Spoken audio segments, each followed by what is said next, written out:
Hi, I'm Christina, and welcome to this episode of Women's Health, Wealth, and Happiness Interviews to Inspire. I'm excited to welcome a guest who embodies strength, reinvention, and honest expression. She is boldly aging, not chasing youth, but embracing change. She's the founder of a digital platform that empowers women over 50 to redefine midlife on their own terms. A former corporate leader turned poet and entrepreneur, she's passionate about the healing power of self-expression. Her debut book, Metamorphosis in Stanza, is a raw poetic journey through heartbreak and transformation. Please join me in welcoming pro-aging champion and the founder of Kuel Life, Jacqueline, fondly known as Jack. Yay! I'm so glad to be here. Thank you, Christina, for inviting and hosting me today. I've been looking forward to our talk. Terrific. Tell us a little bit more about you. Well, I am every bit of 60 now, and around 8 years ago, or yeah, 7 or 8 years ago, I was going through that transition that is, by the way, very normal. Every woman does it. Every other human goes through this transition if they live long enough, right? And that is called menopause. It hit me like a tractor trailer for whatever reason. I had gained as much weight as the day that I delivered my son. You could pick me up on my back fat like a Shar puppy dog, but not nearly as cute. And I also started to feel overlooked, invisible. Honestly, I could go out in my pajamas. I didn't think anybody would notice. And I thought, wow, am I going to live the next 30, maybe if I'm lucky, 40 years like that? Absolutely not. And then I took it one step further and I said, well, if I don't want to live like that, I presume that my fellow sisters don't want to live like that either. So who's doing what about it? And when I went out there, nothing was happening, Christina, nothing. Now, this is 7 years ago. We've come a long way already, but we still have a long way to go because there are so many women out there that are underserved in the midlife and beyond space. And I really want to be part of this sea change and this paradigm shift of normalizing women, in particular, normalizing aging. My apologies. Normalizing aging, in particular for women. Not that men don't go through their own stuff, but let someone else handle that one. I'm focused on us girls.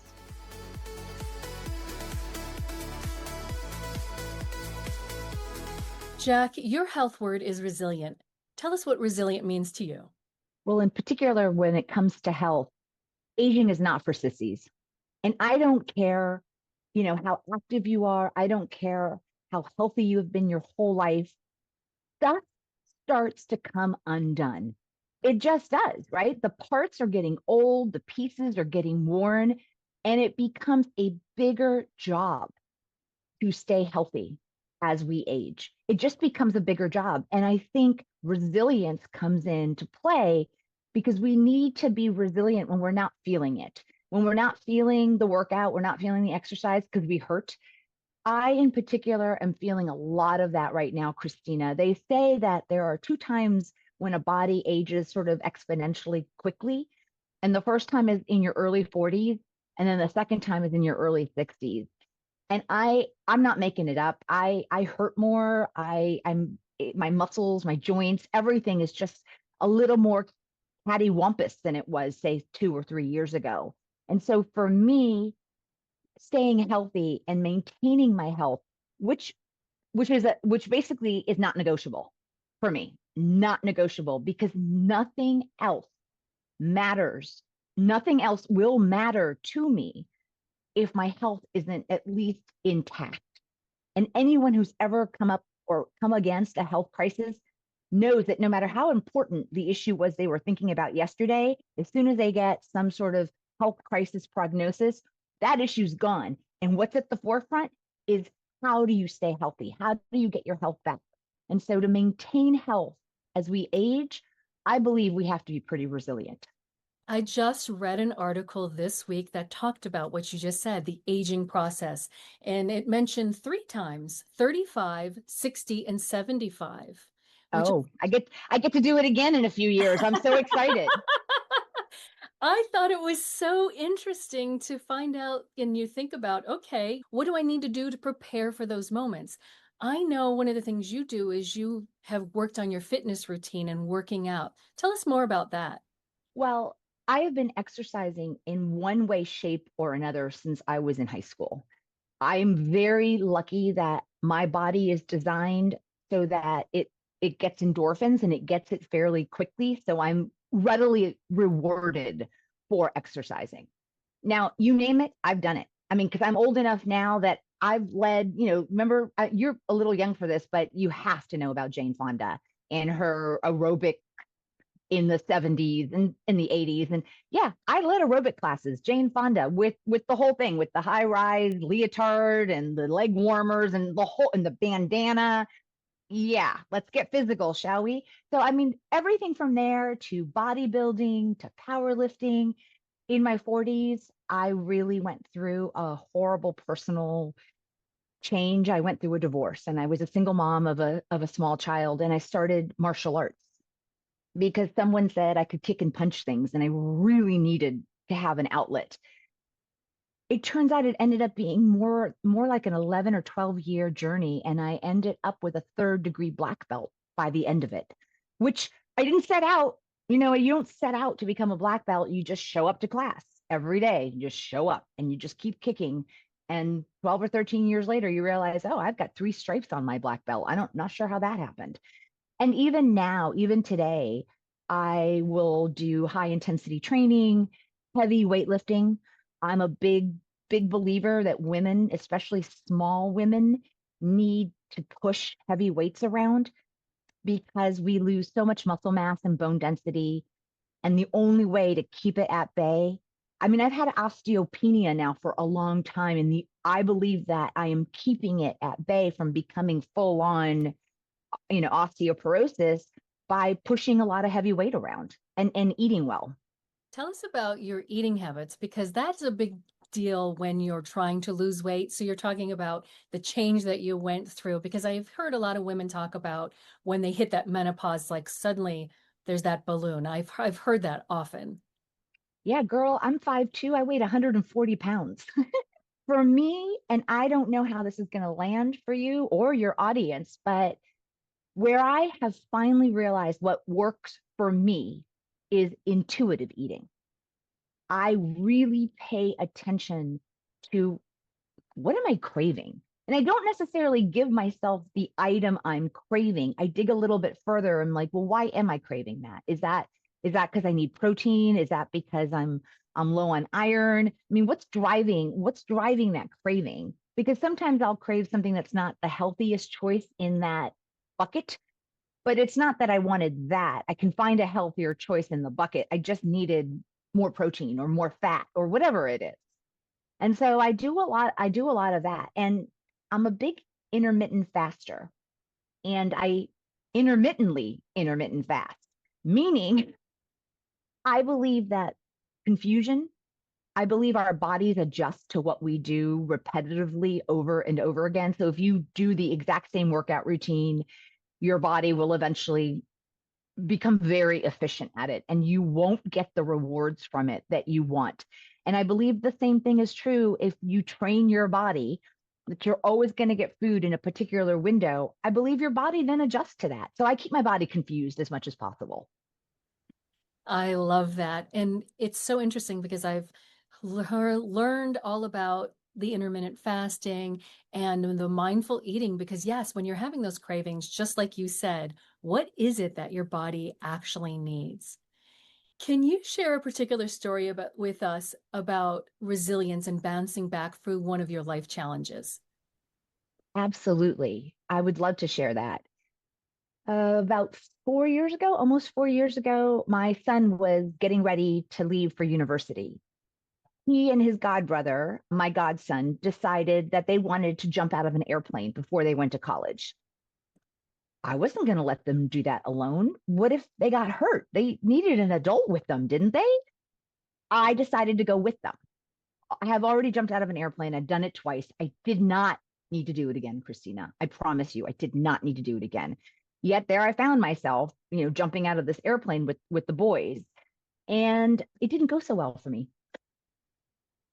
instead of driving my son to college and making his bed in the dorm and crying the tears as I was leaving and all that grief, I spent the next 24 hours in the emergency room with 3 compression fractures to my back.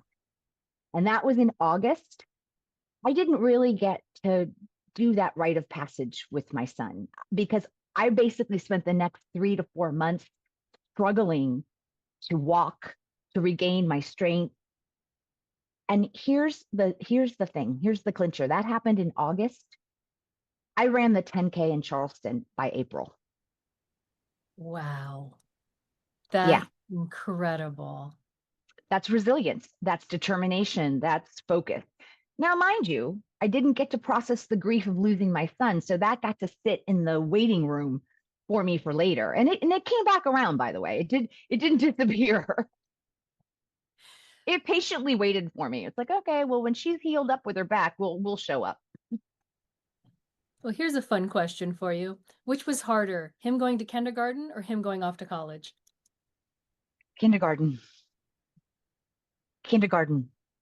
So much worse.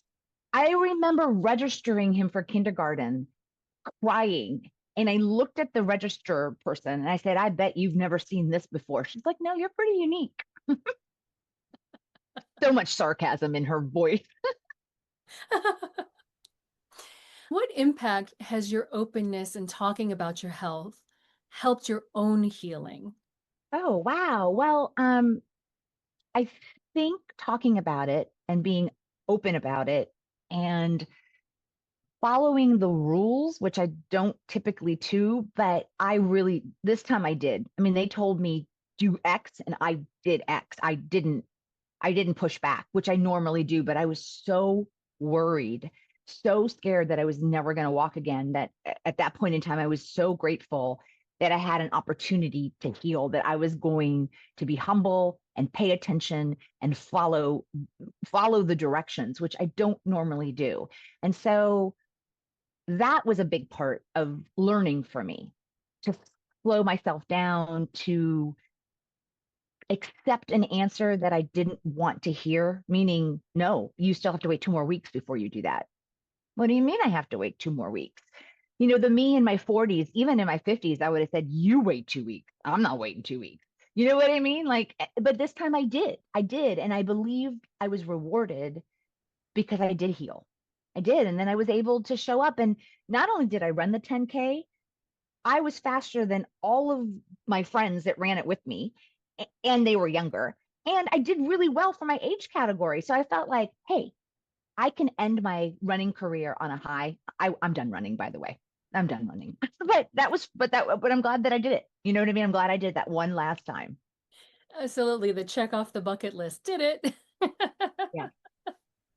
Oh my goodness. I love it. I love the whole concept. I've never run a marathon. Both my brother and sisters have done it, and I applaud them because I would walk that. Girl, I didn't run a marathon. I run a 10K. It's just a little over 8 miles. I think, no, is that right? No, a little over 6 miles, I guess. That metric system and I don't get along that well. So, That's a marathon in my book. Anything over a mile. well, if I know a 5K is a little over 3, so a 10K must be a little over 6, is my guess, right? What advice would you give to any woman who's struggling to find resilience in her health during midlife? Oh, wow, that's tough, right? Because every day I have to have like a sit down with me and say, I know your hands hurt.